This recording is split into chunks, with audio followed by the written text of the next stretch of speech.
Army Major Frances Garda checked her cell phone throughout the day while she was, once again, back at the hospital. So far, her phone had been silent. There were no updates from Sergeant Gladys Stoll back at Fort Hood, and that meant the military police were not yet aware that Garda had ever left Texas.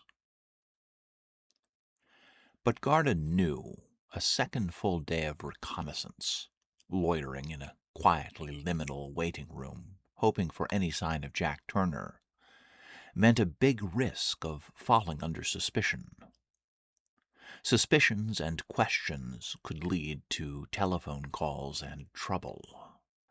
Garda knew her situation was too tenuous for that, but it was a risk she decided to take. When it came to finding Jack Turner, her only lead was Caroline Marsh, and Caroline Marsh was still a patient in the hospital. So Garda bought another coffee from the vintage vending machine, took a seat, and watched the sunlight slowly move down the walls and across the linoleum floor. P.T. Ghee had hidden his roadster closer to the decommissioned rest stop, and had gently covered it with leafy branches to prevent any daytime glare of sunlight betraying its presence to passing motorists out on the highway. Ghee found a thick, soft bed of pine needles in the shade of a large tree. He checked it carefully for any hypodermic needles or human waste. Then he lay down on it and went to sleep. There was the sound of feet approaching from the main roadway, and the sound of what was obviously a dog. Ghee awoke and held very still. Peering through the trees, he could make out two people approaching the abandoned rest stop. It was a man and a woman walking down the access road. They had tattered woven caps on their heads despite the growing heat of the day. Their hair was greasy and hung in dreadlocks. The man and the woman both had tattered backpacks slung from their shoulders. At their feet, a beagle with no collar scurried around and sniffed. The beagle stopped and began to bark as Ghee stepped out from the shadows. He placed himself in the center of the access road. The man and the woman froze when they caught sight of him. They both looked Ghee up and down in his strange garb. The dog continued to bark. Ghee said nothing. "Hey man, we just need to fill our water bottles," the woman stammered. Ghee continued standing where he was, feet spread, blocking the path to the rest stop. He had deliberately chosen a spot where he knew the boughs overhead would cast his face in shadow. The man, still staring wide-eyed at Ghee, held out a water bottle and gave it a small shake. "Just water, man," he said to Ghee.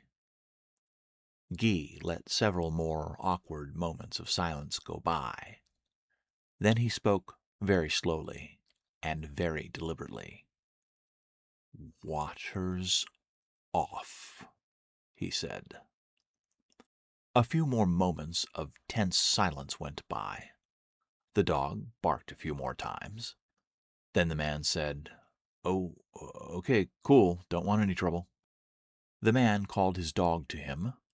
Then he and the woman turned to their left and walked straight into the woods. Ghee watched them go. He could hear the woman was bickering at the man about the outcome of the situation, but Ghee was certain they would not be returning. The sun was well past its zenith. Caroline Marsh knew she had a few hours to relax before sunset. She figured she'd take another walk around the hospital wing to stretch her legs, then take a nap before dark. She needed to stay awake all night.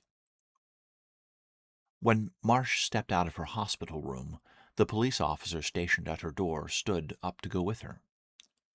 "Nah, you're good," Marsh said, waving him off. I don't have anything to worry about until the sun goes down. Marsh was still having trouble moving from her injuries, but she made it down the hallway past the nurse's station. She pushed open the wide double doors that led to the connector hall for the other wing. The connector hall was a large, sunny space with floor-to-ceiling windows and places to sit. Marsh had been dreaming terrible dreams, nightmares that were full of haunting and hunting. She just wanted to enjoy the last of the sunlight. She desperately needed to clear her mind. Sitting on one of the benches just past the doors was a young woman. Marsh froze. Her senses were on overdrive all the time, and now they were telling her this person did not belong in the hospital for some reason. The woman had on new clothes and new boots. She had black hair. Her eyes were ice blue and vaguely threatening. She had already seen Marsh and was getting to stand up. The strange woman was tall. She was easily head and shoulders taller than Marsh. Marsh's jaw quavered, and she was about to let out a blood-curdling shriek to summon the police officer when the stranger calmly raised her hand. For some reason, this simple and controlled motion managed to check Marsh's nerves. "Hey, I'm not here to hurt you," the stranger said in a firm but neutral tone. Command voice. Marsh's heart was pounding in her chest, but she did not scream. "My name is Frances Garda," the woman said. "You must be Caroline Marsh. I'm in town looking for someone." At first, Marsh made no reply. There was something so oddly familiar in this woman's face. Marsh's mind flitted through the memories of each acolyte, each prince she had laid eyes on, and all their servants, but there was no match. Then it struck her. "You're looking for Jack Turner, aren't you?" Marsh asked. She spoke in a hoarse whisper. "Yes, exactly," Garda said. Marsh could see a look of relief wash across the woman's face. Garda asked, "Is he here? Have you seen him?" "You're not the police, are you?" Marsh asked. "No, absolutely not," the woman said. "I'm in the army. Jack Turner is my half-brother. I'm trying to find him before I leave the country for my next deployment. Could you please help me?" A few minutes later, the twin doors to the corridor burst open and Detective Carrington barged through, followed by Detective Guthridge. "Excuse me, young lady," Carrington was saying. Marsh realized Carrington was addressing Garda. Guthridge's hands took hold of Marsh's shoulders and gently but firmly swept Marsh aside. Then Guthridge placed herself between Marsh and Garda. Marsh kept her eyes on Garda while the two detectives spoke to her. "And you are?" Carrington said to Garda. Garda did not immediately respond. She just handed Carrington her driver's license, giving the detectives both a curt smile. Carrington looked it over and then handed it to Guthridge. "Well, okay, Major," Carrington said. "Well, we certainly thank you for your service, but are you here on some kind of Defense Department business that we need to know about?" Carrington took out his badge. So did Guthridge. "Because we're here on police business," Carrington said. "Can you please tell us what you're doing here?" Guthridge asked, handing Garda back her license. "I am in town on personal business," is all Garda said to them. "Well," Carrington said, holding up his thumb and forefinger in front of Garda, "your personal business is coming about this close to impeding an active police investigation. I need you to very clearly state your business and do so right now. Why is it you were just talking to this person?" "I was the one talking to her," Marsh interjected. "I came out here. She was just standing here. It was me that talked to her." "Is that the case, Major?" Guthridge asked. Garda made no reply. Instead, Marsh repeated again emphatically that it was her who initiated the conversation with Garda. Guthridge and Carrington walked Marsh back to her room, leaving Garda behind as the twin doors swung shut. "Who was that?" Guthridge asked when they got Marsh back to her room. "I mean, why is that person here? Was she bothering you?" "No, ma'am, not at all," said Marsh. "Is she one of them, the acolytes, Miss Marsh?" Guthridge asked. "No, Detective," Marsh replied. "I've honestly never seen her before in my life until today. She was just there minding her own business. I wanted to chat with someone, that's all it was." Then Marsh said to the two detectives, I need to lie down again." "Of course," replied Carrington. "Please do. We have a couple of follow-up questions we need to ask you, if you don't mind, Miss Marsh." Marsh got comfortable on her bed. She reached back and adjusted her pillow under her head. Then she asked the two detectives what it was they needed. "Tell us about this guy named Petey Ghee," said Guthridge, "the one that runs around in a monk's dress." "Does he have a long beard?" Marsh asked. "A bunch of medallions?" "That's the one," said Carrington. "He likes to misquote a lot of scripture instead of giving any straight answers." "Yeah, I know about Petey," Marsh said. "And?" said Guthridge. "Well, what about him?" asked Marsh. "Is he a witness to the shooting you saw?" asked Carrington. "No, he wasn't there," said Marsh. "I ran into him at the scene of the shooting," Carrington said. "Why would he be nosing around where the shooting happened and where you were attacked by these acolytes?" asked Guthridge. Marsh paused for a moment, then replied, "He's adjacent." "What does that mean?" asked Guthridge. "He senses their power," said Marsh. "The princes. Petey senses their power. Petey is an occultist, and he is drawn to them. He wants in, like he wants to be a thrall." "What's stopping Ghee from being allowed to join the cult?" asked Carrington. "I guess they were just waiting for a task they could give him," said Marsh. "That's how it works."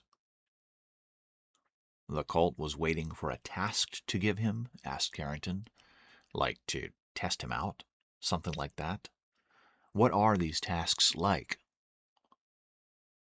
"Wait, was he in the forest?" Marsh asked. "The forest where we were?" "Yeah," said Carrington. "Seems he's as eager to find Jack Turner as we are." Marsh's jaw hung open slightly. She started staring off at nothing again. "Miss Marsh, please stay with us," Carrington said. "It's important. You know, he also seemed interested in finding you." "Yeah," Marsh murmured. "Does that surprise you?" Guthridge asked. "No," said Marsh. "Would it be reasonable for us to suspect Petey Ghee will try to harm you?" asked Carrington. "Yeah," said Marsh. Then Marsh said to the detectives, "Petey's become important." "Petey Ghee? Important?" asked Carrington. "Who, Miss Marsh, is he important to, exactly?" "Them," Marsh said. "If he's after Turner, he's important. He's useful. Somehow." "Important? How?" asked Carrington. "They're scared of Jack Turner. Did you know that?" asked Marsh, seeming to snap out of it, making eye contact again. "Okay, Miss Marsh," Carrington said, leaning down and pressing a finger and thumb against his eyeballs. "Are we back to talking about the guys in the trunks full of dirt again?" "Look, speaking of trunks full of dirt," Guthridge said, "Miss Marsh, we think we found the Cadillac that was in the forest the night you were attacked. It's most likely the one you said was probably being driven by someone named Dennis Peltry." "Yeah?" said Marsh. "What else can you tell us about Dennis Peltry?" Carrington asked. You said he wasn't just an acolyte. You used the word induced. What does that mean exactly? Given greater darkness, Marsh said. It changes everything when it happens to a person. Does that mean he's like higher up in the organization? Guthridge asked. Marsh did not answer at first. She just stared numbly at the two detectives. Finally, she said, I guess you could say that. Can you tell us why Dennis Peltry was driving around with a dead body in his car? Carrington asked. Because we found one in the Cadillac. There was a mummified corpse in the vehicle. Was that for one of the cult's rituals? Marsh pondered this news for a few moments. Was the corpse wearing a real nice suit? Asked Marsh. The two detectives looked at each other. Kind of old-timey, Marsh asked, like from the 1920s or 30s. Possibly, Carrington replied. That is Dennis Peltry, Marsh said. Then she said, his master perished, and Peltry fell back into time.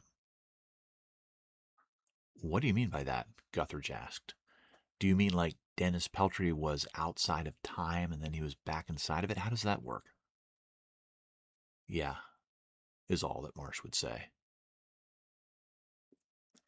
She was staring out the window now and back to barely being able to talk. Then Marsh whispered, they're coming, and there's nothing you can do to stop them. Miss Marsh, said Carrington, we'd like to offer you more secure accommodations than this hospital room. I really think it's something you ought to consider. There's another facility we could have you transferred to, Guthridge said to Marsh. It's run by the Department of Corrections. It is primarily for inmates, but it is not the same as a prison, and we have housed witnesses like yourself there before. You might feel a lot more secure there. It's not the same thing as prison, Miss Marsh, Carrington repeated. It's its own separate facility in a totally different part of town. But Marsh's attention was no longer in that room. She was once again as silent as a stone and riveted on the setting sun. Guthridge and Carrington excused themselves from the room. Out in the hallway, Carrington said, well, she sure shows all the classic symptoms of someone who's been significantly traumatized. I don't think she's making that part up. Me neither, said Guthridge. And I'm a little more convinced we are indeed dealing with a cult. Hyper-control is a hallmark of those kinds of groups. Locational control as well as mental and informational control. That Ghee creep was sent to collect her. They want to get Marsh back to where they've got her doing their bidding again. And to keep her quiet about the shooting, suggested Carrington.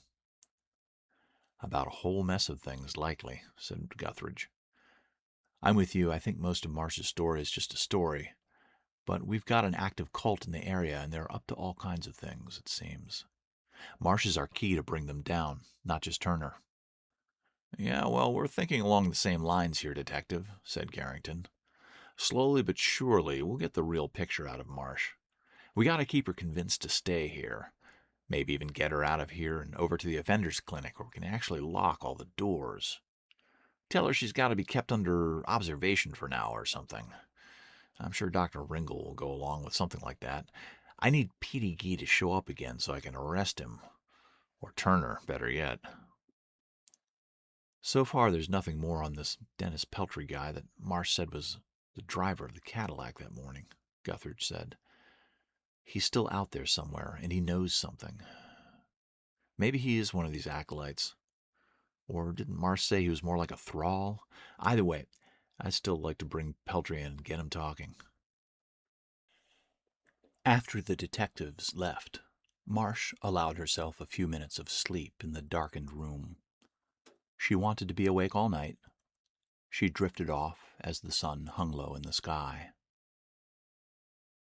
When Marsh awoke, it was dark outside. There was someone holding an enormous hand over her lower face. The hand had the same weight and consistency as the head of a shovel. It blocked her ability to scream. Marsh froze, completely petrified with fear. Her blurry sight slowly cleared. In the dim of the room, Marsh could see the outline of a large head with scruffy hair leaning over her. Marsh relaxed. She raised one of her own hands and gently removed the massive paw from her face. "Jack Turner?" she whispered. "Yeah," Turner whispered back, then held one railroad spike of a finger up against his lips. Marsh smiled up at him, but then the tears started coming. To staunch her crying, she quickly put her hands up over her mouth. Marsh got herself back together. She reached up and grabbed one of Turner's enormous arms with both hands. "You saved my life," she whispered to Turner in the dark hospital room. "You saved my life." "You are not safe here," Turner whispered back to her. "How do you get in here?" asked Marsh. "It was way too easy," Turner whispered in reply. "Why?" asked Marsh. "Why are you doing this? You have any idea what danger you're in now?" Turner's head slowly nodded. "Why are you doing this?" Marsh asked again. "I mean, you don't know me from Adam. You risked everything back in those woods. You could have been... Why would you do something like this?" Turner said nothing. Then Marsh slowly mouthed the name Turner to herself, forming the word over and over again, searching her troubled mind. Then Marsh cried out in shock and realization. She quickly threw her hands back over her mouth to try and muffle the sound, but it was too late. There was a noise outside the hospital room door. The handle turned. As quiet as a spider, Jack Turner backed up into the bathroom that was a few feet from Marsh's bed. The hospital room door swung open, and the dark of the room was split by a wedge of light from the hallway. The patrol officer who was stationed outside Marsh's room looked in. "Miss Marsh," the officer said. "I'm fine," Marsh blurted. "Just having a cry." The officer did not move. "Officer," Marsh said in a deeper tone, moving her hands away from her face and placing them on the bedsheet, "I'm fine. Really." The officer told Marsh he was just outside her room if she needed anything, and then gently closed the door. After a few moments passed, Turner reappeared from the shadows of the bathroom. "You are her son, aren't you?" Marsh asked, back to using a careful whisper. "Your mom is that army colonel, the lady who—" Marsh stopped. She kept herself from saying the lady who spontaneously caught fire while holding a sheriff's deputy hostage. Marsh kept herself from saying the woman who turned apostate, the one who turned her back on the acolytes who would have served her all their numbered years, the one who renounced the gift of eternal immortality, the one at whose name they seethe with fury. Instead, Marsh asked, "What did your mom tell you, about all this?" Turner leaned forward. He hissed one single word through his clenched teeth. "Everything." Marsh's eyes filled with horror and dread. She covered her face again with her hands. Then she lowered them and peered out the window. Then she looked back up at Turner and said, "They would have sundered her. Surely they will sunder you." Turner growled under his breath, "I hope they all try." Turner looked over at the window, then back at Marsh. I gotta connect some dots, he told Marsh. What, you think I can connect them? Marsh asked. I'm pretty sure you can, Turner said. Okay, Marsh said. What do you want to know? Turner asked, who else drank your blood? Marsh's face turned white as a sheet. How did you know about that? She asked. I've seen all their familiars, Turner said. Marsh asked, you mean the bats? Turner nodded his head. How? Asked Marsh incredulously. How did you see the bats? Turner leaned towards her in the dark. I know where they sleep, is all he said. Okay, said Marsh, slowly and cautiously. There were 2 others of them. Hartley gave them my blood to drink also. 2, you say, not 3? Turner asked. You asked what others drank my blood, Marsh said. I'm telling you, just 2 others. Where? Turner asked. You know the retired senator who has that estate called Waverly? The one that does all the lobbying for bad people? Marsh asked, still keeping it to a whisper. Yeah, I know about it, said Turner. Well, one time it happened at this library the senators got on his property, Marsh said. Only it's not a library. There's a crypt under the floor. One of them sleeps there. What about the other place? Turner asked. The other place they drank of me was this old rotting house, Marsh said. It was in the... She trailed off, struggling to recall details. A bunch of cornfields? Turner asked. Yeah. Wait, you already know about it? Marsh asked. Seen it on a map, Turner replied. Yeah, the other place is this rotting, falling down house out in the middle of all those cornfields, Marsh said. It's got like a basement, or more like an old root cellar under it. The other one sleeps in the basement. There's this big stone coffin down there. It's hard to describe. It's not like something you'd see at a funeral. It's made all out of marble or something like that. It's all covered in carvings. The house is hidden inside a bunch of trees in the middle of a cornfield. I remember there was all this old artwork hanging on the walls, like paintings. The place smelled like black mold and turpentine. There's a third. Seen it? Turner asked. Besides those 2? No, but I think I heard Hartley and all them maybe talk about a third one. It's a prince, just like them, but it sounded like he was different, like a lot older. It's apparently been in the area for a long time, from what I could tell, but maybe that one's got its own group of acolytes? I don't know. I was only ever drunk by the one you shot through the back seat, and those 2 others, the one in the library, and the one that's still in that old house, Marsh said. Turner went silent for a few moments. Then he said, I'm going after them both. Marsh started to cry. She kept it quiet, but the tears came. Her trembling hands clawed at her lips. Her battered body convulsed. Jack, I want to go home, said Marsh. I want to see my mom again.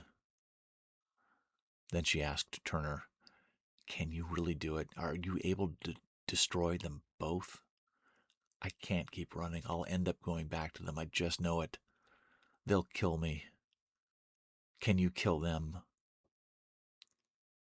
Yeah, they'll be truly dead, Turner assured her. More tears welled up in Marsh's eyes, but she kept as quiet as she could and wiped them away when they came. Well, how will I know? Marsh moaned. What if you go away now and I never see you again? Do I got to keep looking out the window at night for the rest of my life? Are they always going to hunt for me?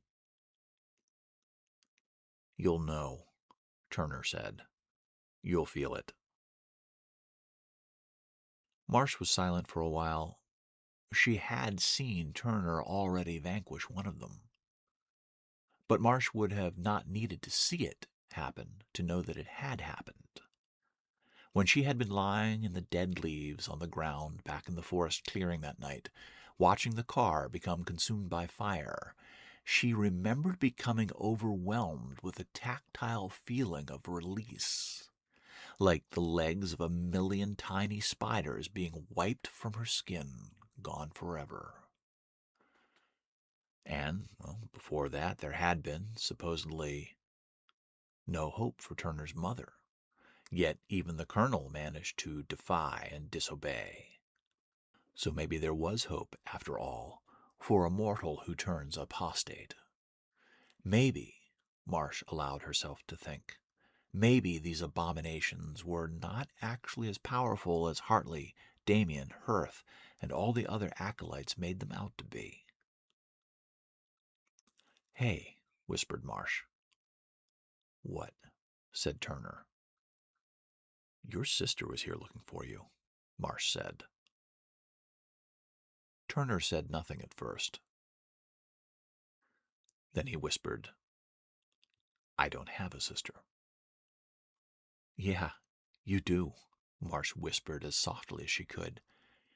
"She came up and talked to me when I was over in the hallway with all the windows. I saw her up close, looked her right in her face. She's got the same eyes you do, Jack. The corner of her mouth moves the same as yours when she talks. Trust me, she's your sister.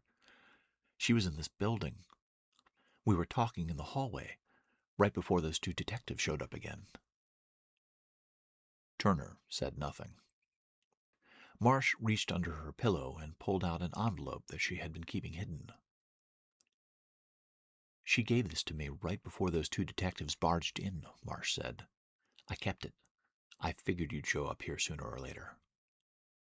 Turner held the envelope and peered down at it for a moment. It was crumpled slightly from having been shoved into its hiding spot under Marsh's pillow, but it was still unopened. It had "For Jack" written neatly in block lettering across the front.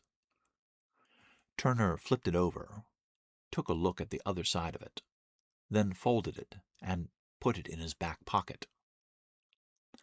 "You are not safe here," Turner said again. "I know," Marsh said. "No, I mean you're not," Turner said. "Okay," Marsh replied, blinking hard, trying to keep herself from tearing up again. "I'm going to take those two detectives up on their offer. I'm going to have them move me out of here. This location's already been augured, I know it. Those detectives can take me to some new place they got somewhere. It'll be more secure than this, at least for a while," Marsh said.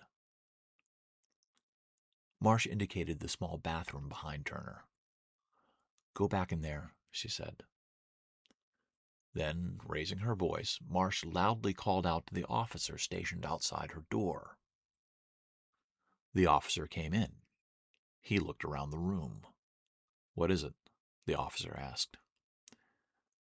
"I'm sorry, officer, can you," Marsh said, stopping to choke back tears, "can you check and look out that window again? Leave the lights off?" Marsh watched as the officer dutifully stepped across to the window. She forced herself not to look over at the bathroom. The officer planted his feet and stood looking out the window like a father trying to assure a child there was no monster hiding in a bedroom closet.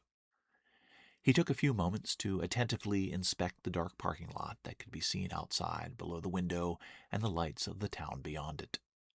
Then the officer turned and told Marsh that there was nothing out there he could see. He asked if Marsh wanted him to close the curtains. "Yeah, close 'em, and make sure they're tight so no light can get in the morning," Marsh said. The officer turned back around. He grabbed the curtain with both his hands and pulled them together in front of him. Then he took a few extra seconds to make sure their edges were snug up against each other. Marsh turned her head and saw the bathroom door standing open. The bathroom was completely empty. Then she turned her head back towards the officer. "No," Marsh said. "Actually, officer, can you leave them open, please? I'm not sleeping until the sun comes up." Night came to the decommissioned rest stop. P.T. Ghee practiced his dark art of scrying, and the marbles spoke to him again. This time, his quarry's location was unveiled by the glass orbs. Ghee was certain of where Turner would be come sunrise. Something else in the arrangement of the marbles tugged at Ghee's mind. He circled carefully around the multicolored constellation on the floor, careful not to touch any of the marbles. Something else was there, something the marbles were trying to tell him in the arrangement they had taken. Ghee measured the distance from the single red marble that represented Jack Turner to a cluster of small white marbles that had gathered in one corner beneath a urinal. The distance could be divided in a way that held meaning, that held an indication specifically of fear. Back in the days when marbles such as these were first cast across floorboards, such a cluster of white marbles would have indicated some manner of palfrey. They would have meant some type of leisurely travel or transportation. A prized horse known for its smooth gait, comfortable to ride. But why would someone like Turner have fear of horses, Ghee wondered. Obviously, he was misinterpreting what he was seeing. Then it suddenly dawned on him. The days when men rode on horses everywhere were long gone.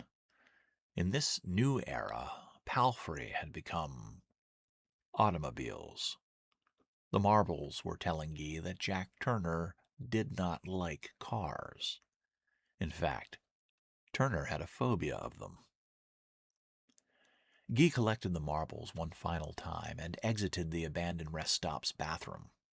He climbed back into his sports car and drove along the access road back to the highway. He stopped the car and shut off the engine just before the gate. It took a while for there to be no headlights out on the highway. When there was, at last, a pause in the traffic, he climbed out and went to pull the gate open. Headlights appeared suddenly. Ghee jumped back into the shadow of a tree, held his breath, and hoped it was not a police car that was approaching.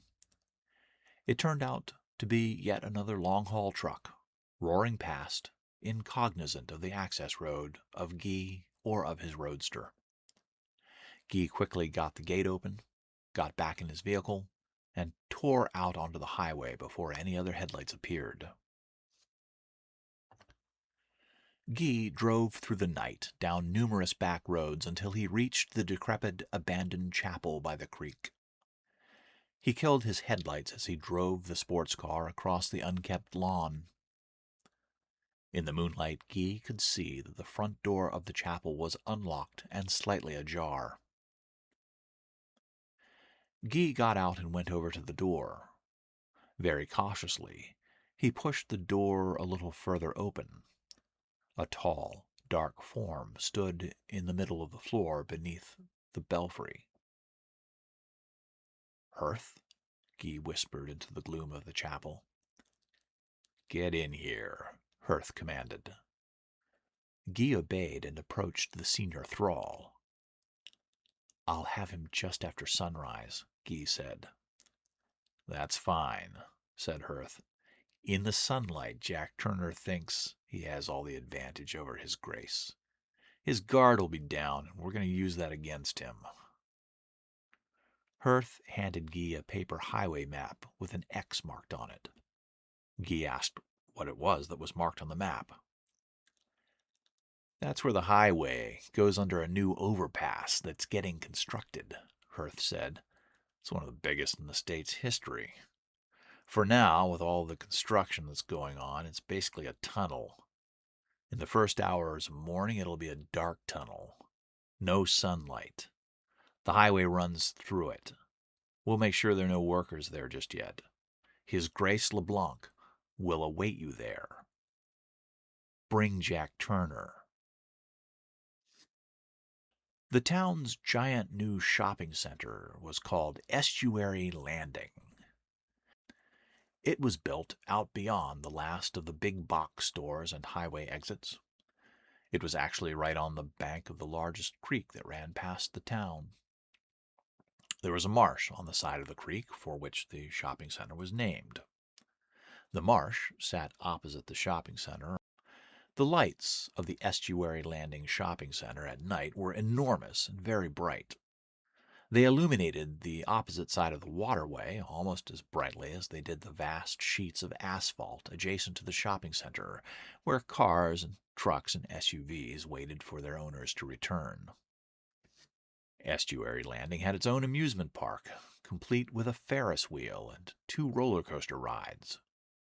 Once a week, management even paid to have a small fireworks display to amuse the late-night shoppers. The owners of the shopping center had made sure not to include any windows or outdoor dining spaces on the side that actually faced the river. The land that rose up from the wetland on the other side of the river was heavily wooded, and throughout the year was the host of several large homeless encampments. During the day, the borders of the creek across from the shopping center looked like a landfill had sprung up amongst the trees. Ragged people and scruffy dogs wandered around inside of it. At night, dozens of tiny campfires ringed the edges of the marsh. Night had come. The evening sounds were that of shoppers taking a turn on the Ferris wheel or one of the rides. Except for an occasional dog bark, no noise drifted over from the homeless camps. The light of the campfires reflected off the black water, and the haze of garbage smoke gave the scene some air of charm. A shadow moved silently from the edge of one campfire light to another. Nobody ever turned to look. Only an occasional dog took notice as the hulking figure passed by. Jack Turner made his way past the last improvised shelter of the encampment and down a bank to a dense thicket of myrtle growing wild next to the creek. He squeezed his bulk through an opening in the thicket and came out dragging his canoe. Noiselessly, Turner slipped the canoe into the water, laid flat on his belly, and pulled the tarp over him. Keeping to the shadows cast by the shopping center lights and the trees overhanging the water's edge, Turner made his way down the creek.